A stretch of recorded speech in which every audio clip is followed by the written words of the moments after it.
First, Mr. Bernard Kouchner, Minister of Foreign Affairs of France, wanted me to come here in order to deepen our understanding of the situation.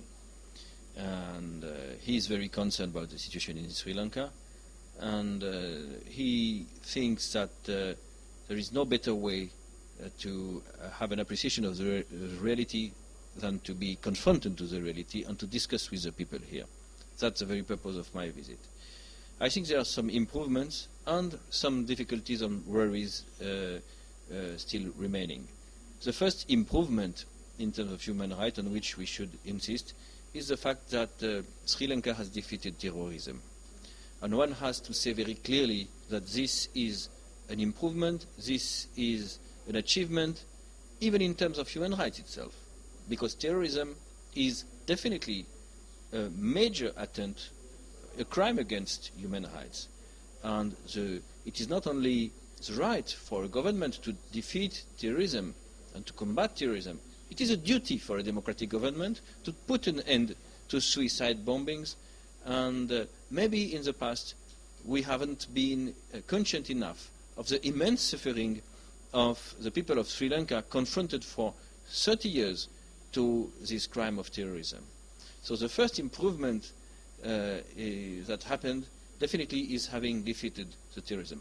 We also fully recognize the will of this government to put an end to this exceptional, very derogatory situation of detention camps, these camps of displaced persons. And the fact that now thousands and thousands of persons every week are resettled. This is very important, and it is very important also to take commitment, and I receive very clear commitments from your government that this situation will not stay after January 2010. So this is very important as well. We already help a lot Sri Lanka, but what I felt also in my visit is that in many aspects Sri Lanka now reached a point in its development where this country wants to express the world its ability to deal by himself with the issues he's confronted with, and to be less and less depending on the foreign aid. This is what I felt.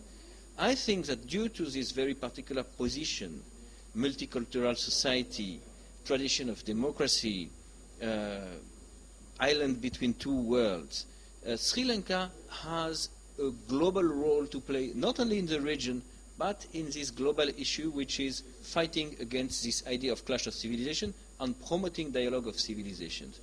So that's why we have to be more open to the Sri Lankan sensitivity, and particularly the very long-lasting suffering of people confronted to the realities of terrorism.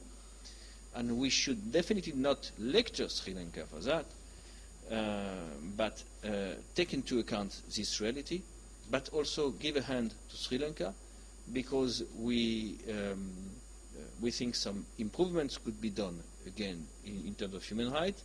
We express, as we are friends, some worries regarding freedom of expression, regarding